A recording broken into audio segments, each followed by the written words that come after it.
त्याचबरोबर युवकांना जर उद्योगधंदा करायचा असेल तर कर्ज सुविधासाठी ओबीसी महामंडळ या ठिकाणी आहे, अण्णासाहेब पाटील महामंडळ या ठिकाणी आहे, त्याचबरोबर विजयएनटी यांचं महामंडळ या ठिकाणी उपस्थित आहे. महाराष्ट्र बँक सारखी ट्रेनिंग देणारी CSR मधून आणि त्यांना नंतर जॉब लावणारी अशी महाराष्ट्र बँक सुद्धा या ठिकाणी उपस्थित आहे. त्यांचं त्याचबरोबर दौंड तालुक्यातून या ठिकाणी उपस्थित झालेल्या सर्व तरुणांचं जे नोकरीच्या आशेने या ठिकाणी उपस्थित आहेत आणि आज आम्ही कंपन्या त्यांना प्रत्यक्षात ऑफर लेटर देणार आहे.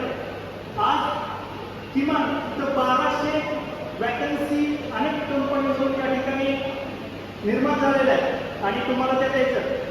आत्ताच मला गजानन पाटील साहेब सांगत होते की आम्हाला मुलाची इतकी मोठी रिक्वायरमेंट आहे पण मुलं आमच्याकडे येत नाहीये, मग त्यामुळे आम्हाला वेस्ट बेंगॉल, ओडिशा, झारखंड, बिहार यामधून मुलं आणावं लागतं आणि मुलांची इकडे अशी परिस्थिती एवढी बेरोजगारी आहे की मुलांना जॉब भेटत नाहीये.